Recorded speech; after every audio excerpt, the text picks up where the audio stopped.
देश में असेंबली की खाली 13 सीटों पर हुए उपचुनाव में एनडीए गठबंधन की बुरी हार पर कांग्रेस नेताओं ने जमकर चुटकी ली। कांग्रेस नेता राहुल गांधी ने कहा कि देश में भय और भ्रम का जाल टूट चुका है। वहीं बीजेपी नेताओं ने रिजल्ट पर चुप्पी साधे रखी है। इन चुनावों में इंडिया गठबंधन ने 11 सीटें अपने नाम की, जबकि बीजेपी को महज 2 सीटें ही मिल सकी। इन चुनावों पर प्रतिक्रिया व्यक्त करते हुए राहुल गांधी ने कहा, 7 राज्यों में हुए उपचुनाव के नतीजों ने स्पष्ट कर दिया कि भाजपा द्वारा बुना गया भय और भ्रम का जाल टूट चुका है। किसान, नौजवान, मजदूर, व्यापारी और नौकरी पेशा समेत हर वर्ग तानाशाही का समूल नाश कर न्याय का राज स्थापित करना चाहता है। अपने जीवन की बेहतरी और संविधान की रक्षा के लिए जनता अब पूरी तरह से इंडिया के साथ खड़ी है। जय हिंदुस्तान, जय संविधान। राहुल गांधी की बहन और कांग्रेस नेता प्रियंका गांधी ने कहा, 7 राज्यों की 13 सीटों पर हुए उपचुनाव में देश की जनता ने अपना समर्थन इंडिया गठबंधन को दिया है। देवभूमि हिमाचल प्रदेश और उत्तराखंड की जनता ने कांग्रेस पर भरोसा जताया है। कांग्रेस और इंडिया के सभी जीते हुए प्रत्याशियों को बहुत बहुत बधाई। देश की जनता यह समझ चुकी है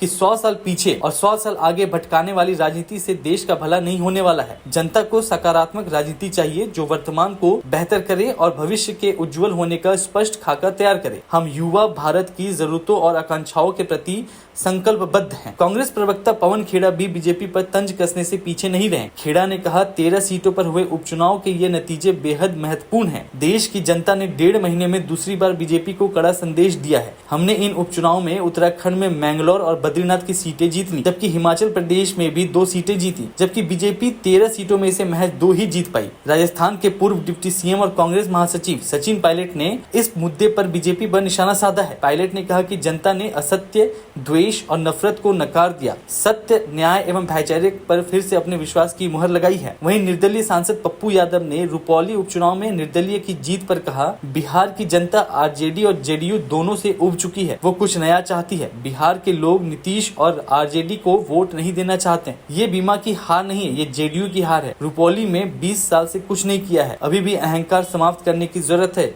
युवराज मत बनिए। हम नीतीश कुमार जी से जानना चाहते हैं,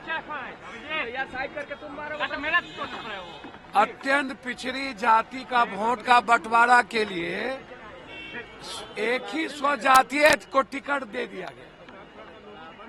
ये काम नीतीश कुमार जी के मंत्रिमंडल के लोगों ने बड़ी साजिश के तहत अत्यंत पिछड़ी जाति को सीट को हराने का काम किया। ये जदयू के शीर्ष नेता नरेंद्र मोदी जी को छोड़ के सभी लोग प्रचार के लिए चले गए थे। सब नरेंद्र मोदी को छोड़ के सीएम, डिप्टी सीएम, केंद्रीय सभी मिनिस्टर, कार्यकारी अध्यक्ष, बीजेपी का जो हार्डकोर वोटर था, एक भी वोट जदयू को नहीं दिया। 10 वोट भी राजपूत समाज के लोगों ने जदयू को नहीं दिया।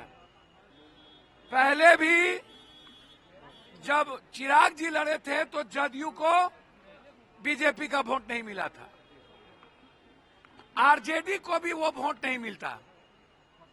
यह दोनों आदमी से मैं जानना चाहूंगा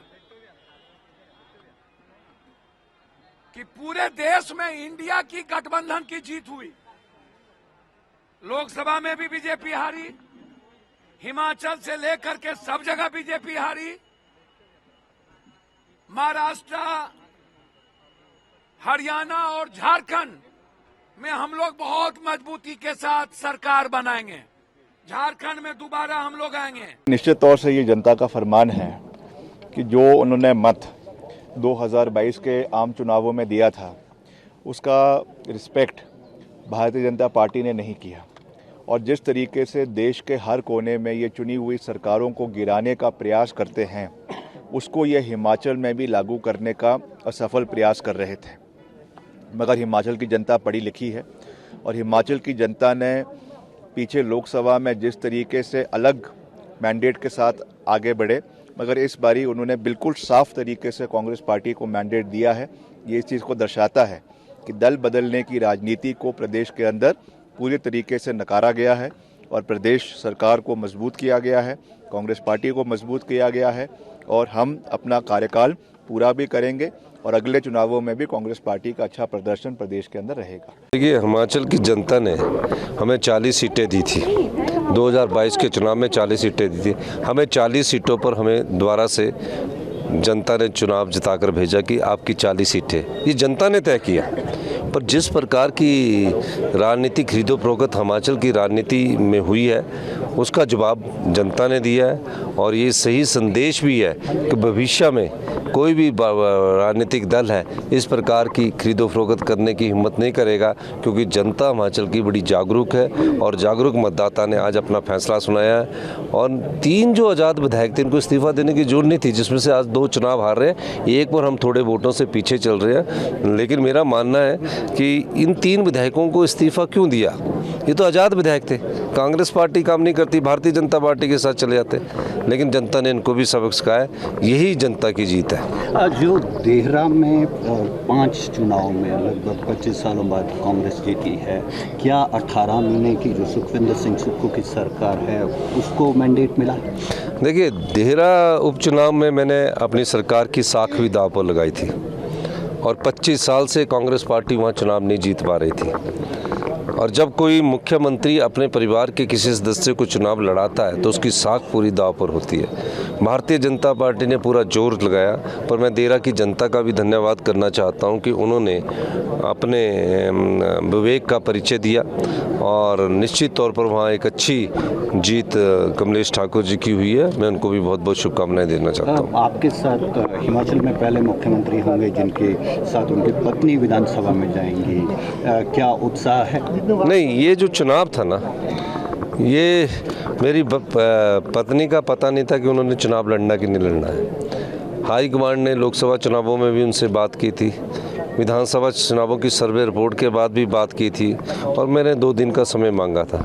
तो मुझे सरकार के लिए विधायकों की जरूरत थी। मुझे सरकार को जिस प्रकार की राजनीति का प्रवेश हिमाचल में हुआ, उस दृष्टि से मैंने ये निर्णय लिया कि हमारी सरकार की स्टेबिलिटी के लिए एक सीट पर जीतना जरूरी है और मैंने इस दृष्टिकोण से देहरा से चुनाव लड़ने का निश्चय किया ताकि कांगड़ा की राजनीति में भी हम अब प्रवेश कर सकें। जो व्यक्ति पिछला विधानसभा 25,000 से जीता, भाजपा में जाकर अब बड़ी मुश्किल से जीत पाया है, जनता देख रही है।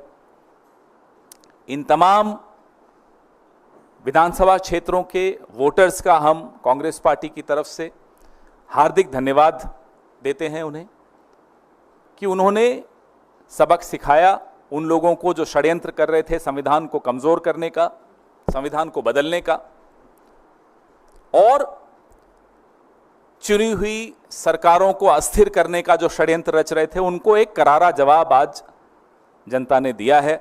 सबसे पहले उनका धन्यवाद। हमारे उत्तराखंड के पीसीसी प्रेसिडेंट करण महाराज जी, यशपाल आर्य जी सीएलपी लीडर, कुमारी शैलजा जी जो प्रभारी महासचिव हैं उत्तराखंड की, और तमाम एआईसीसी के पदाधिकारी, तमाम स्थानीय नेता, तमाम हमारे बेशकीमती वर्कर्स, उन सब की मेहनत से हमें ये दोनों सीटें मिली। हिमाचल में पीसीसी प्रेसिडेंट प्रतिभा जी, हमारे सीएलपी लीडर सुखविंदर सिंह सुक्खू जी, हमारे प्रभारी महासचिव श्री राजीव शुक्ला जी और तमाम एआईसीसी के पदाधिकारी, वहां के स्थानीय नेता, हमारे वर्कर्स, उन सब ने मेहनत की, जी जोर से मेहनत की और ये नतीजा आपके सामने है। एक के बाद एक आप देख रहे हैं कि कैसे भारतीय जनता पार्टी की राजनीति को लोग ठुकरा रहे हैं, लोग उसको अस्वीकार कर रहे हैं, क्योंकि उस राजनीति में जवाबदेही का स्थान नहीं है, लोकतांत्रिक प्रक्रियाओं के प्रति सम्मान नहीं है और लोगों के हकों और लोगों के सवालों का जवाब देने की ये जरूरी नहीं समझते प्रधानमंत्री जी, आवश्यक नहीं समझते। वो घमंड वो आपको इनकी राजनीति में दिखता है। मंगलौर का मैं उदाहरण देना चाहूंगा, खास तौर पे चुनाव के दिन वहां किस तरह का प्रयोग करने की कोशिश की वो आपके सामने है। कैसे मुस्लिम मतदाताओं को रोकने की पूरी कुचेष्टा की गई, उनका हक है वोट देना, वो उनको रोका गया। आज मैं सोशल मीडिया पे देख रहा था, कई टिप्पणियां भारतीय जनता पार्टी के समर्थक कर रहे थे अरे मंगलौर तो मुस्लिम बाहुल इलाका है, कांग्रेस को जीतना ही था। तो मैं उनसे पूछना चाहता हूं, बद्रीनाथ 97.68% हिंदू है ना। बात हिंदू मुसलमान की नहीं है, बात है किस तरह की राजनीति आप इस देश पर थोपना चाहते हैं। वो ये देश स्वीकार नहीं करेगा। अयोध्या में जो हुआ आपने देखा, नासिक, रामेश्वरम, रामटेक, बद्रीनाथ, ऐसे तमाम ऐसे कई और मैं उदाहरण दे सकता हूं जहां इन्होंने एक तरह से ऐसी राजनीति करने की कोशिश की जिसमें लोगों की रोजमर्रा की जिंदगी से जुड़ी हुई कोई बात का स्थान नहीं था। उन मुद्दों को वो सामने नहीं आने देना चाहते थे, सिर्फ और सिर्फ लोगों को लड़ाकर, विवाद पैदा करके राजनीति करना चाहते थे। उसका आज एक बहुत करारा जवाब लोगों ने दिया है। और आप हमसे जुड़े रहने के लिए सब्सक्राइब करें YouTube पर, फॉलो करें ट्विटर पर और लाइक करें Facebook पर। और ज्यादा जानकारी के लिए आपको